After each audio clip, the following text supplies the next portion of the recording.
Hey y'all, welcome back to my channel. I'm Danielle, and in today's video we're going to be talking about these nails, honey, because they are a hot mess. They're lifting, they have like air pockets, they're ready to pop off pretty much any minute. My thumb's already popped off. So let's go ahead and talk about how we can improve them and start from scratch and get them looking good. And in the end, they'll look like this. Voila, magic. Bomb, right?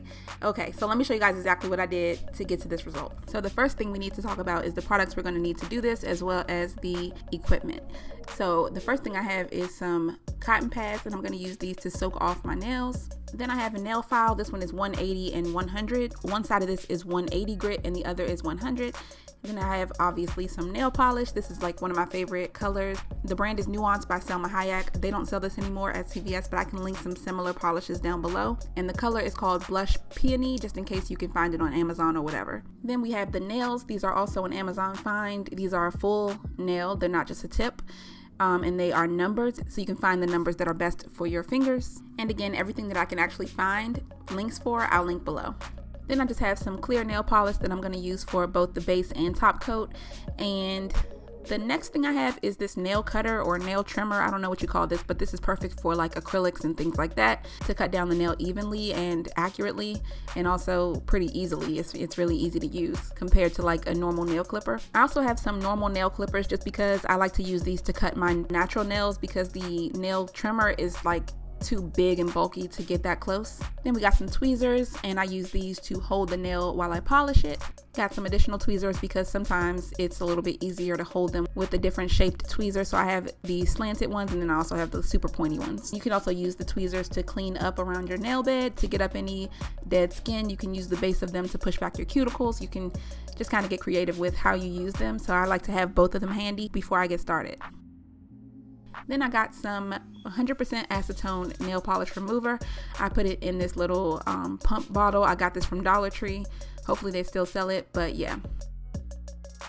And finally, we have our nail glue. I got this in a pack of 4 off Amazon, and this is actually my first time trying it. So I'll let you guys know how it held up over time.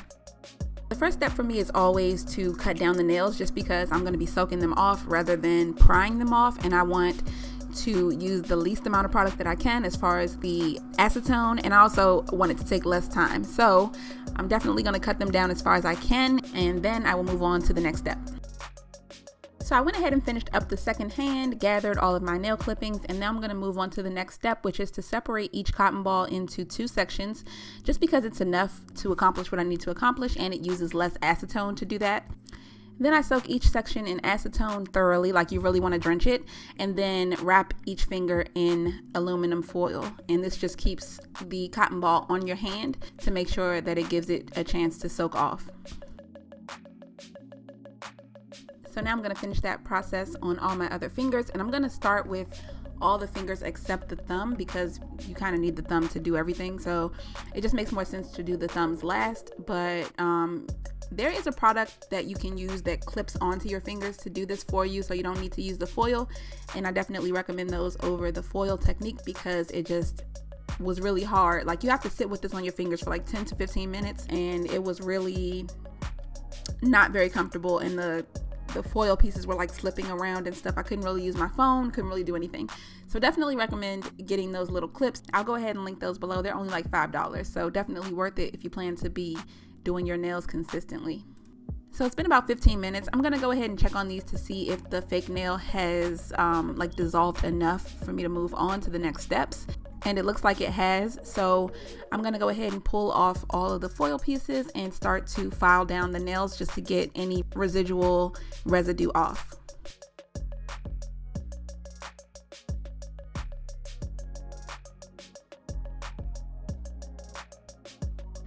So you can really see all of that nail and glue flaking away from it. And what I would recommend is to use the higher grit on the file, so the 180 versus the 100, or if you have a different file, use the higher grit, because that one is less coarse and less like rough on your nails. I was definitely going a little bit too hard on my nails, and I could feel in the end that they just felt like kind of thin when I was done. So definitely be gentle with your nails and take your time with this process, but it was really simple to just get it off, probably because I was using the lowest grit, but I'm just gonna go ahead and finish up filing all of my nails, and then we can talk about what to do next.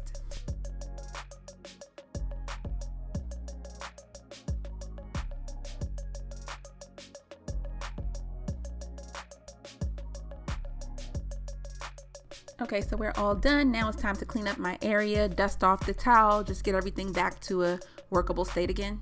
And I'm also going to take this time to wash my hands just to get all of that dust and grit off my fingers.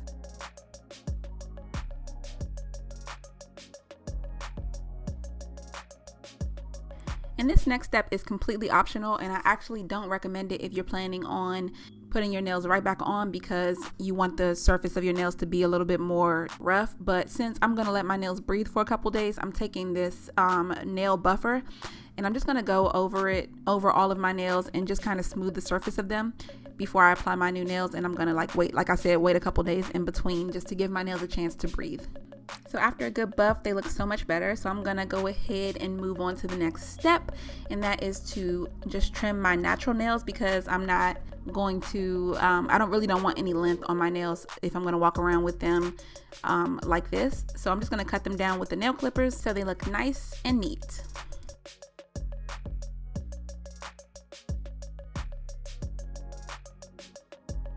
As far as my nails go today, I'm just going to finish off with some of this hand lotion, and then we can move on to polishing the fake nails that we're going to put on when we're actually ready to apply them again. So here they are, and I actually use the same nails every single time, and like I said in the beginning, they're numbered, so I know exactly which nails I use for each finger, and I actually just gave the rest of them away because I knew I wouldn't use them. So these are my numbers. I use 0, 3, 4, and 8. And the reason why I have 4 instead of 5 different ones is because the number 4 ones fit both my ring and pointer fingers. So I have the 0 for my thumb, the 3 for my middle finger, 4 for my ring and pointer fingers, and 8 for my pinky. So now I'm going to go ahead and gather all of my nails. I'm going to have 2 of the 0s, 2 of the 3s, 4 of the 4s, and 2 of the 8s. So I went ahead and grabbed a paper towel as well as a pair of tweezers and the nail polish so I can start polishing all the nails. So what I'm going to do is take the tweezers and grip the tip of the nail. I want to make sure that all the rest of the nail is polished, and then I can just cut the tip off when I'm done.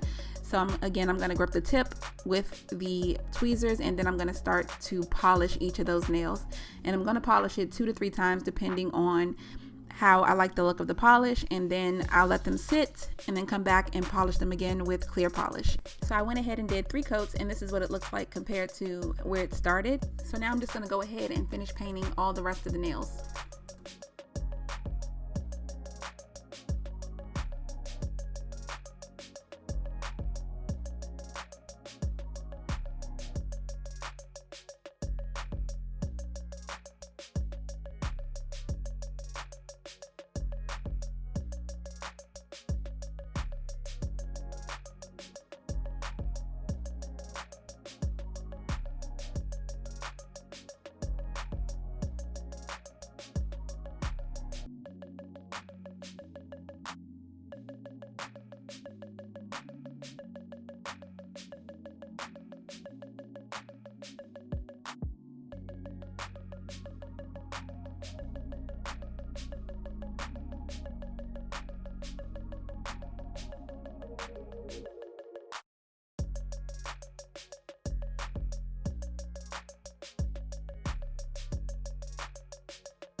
Now I'm officially done for the day. The nails are polished, they're perfect, and I'm just gonna leave them alone. I'm literally gonna pick the whole paper towel up and set it aside until I'm ready to use it again. Not gonna touch it at all. I'm just gonna let it dry. So it's about a week later, and I'm finally ready to put my nails back on. And all I need for this is the glue. So all I'm gonna do is take some glue and my nails and just stick them right onto my fingers. It's really easy. I am going to rough my nail bed up a little bit with this buffing thing because I got them really smooth and I want them to be a little bit rougher. So I'm going to do that, and then I'm going to start to apply each of those nails to my fingers. So you can put the glue on your nail or on the fake nail or on both, but I usually like to put it directly onto my nail, and then I take the actual nail that I want to use and stick it onto my natural nail. And that's the way that I do it for each of them. And I just kind of press it down for Like I try to line it up and make sure that it looks good, and then once I'm happy with the position of it, then I press down on it for about 10 seconds, and then I move on to the next nail.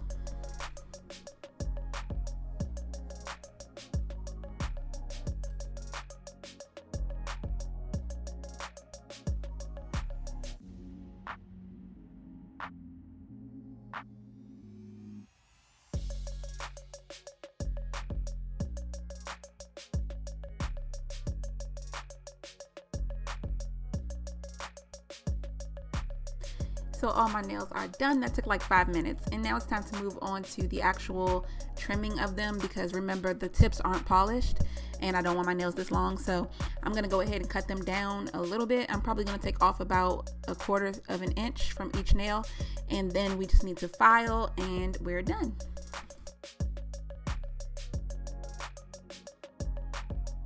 So as far as filing goes, that's completely up to you. The easiest thing to do is buy the nails in the shape that you want. But if you do end up buying some that aren't the exact shape that you want, you can always just file them however you like. Mainly, I just focus on squaring off the top. I don't really try to bring them in too much on the sides. Like I'm really not trying to taper them that much. I'm okay with the more square look, but if I did want them to be more tapered, then I would just focus more on the sides of my nails. I just do like a really quick side swipe on each one, and then focus most of my energy on straightening out the top to make sure that the square is nice. So that is really it. I love the way that these nails turned out. This is like my 3rd time doing them, and I just keep doing them because I just love it so much. They look so nice and well put together. And literally what takes the longest is letting the nail polish dry, just because you don't want to mess them up and you want your nails to look like professional and stuff. So definitely let them dry fully before you try to apply them. And I hope you guys enjoyed this tutorial. If you did, don't forget to leave a like down below. Don't forget to subscribe, of course, and I'll see you guys in the next video. Thank you so much for watching. Bye.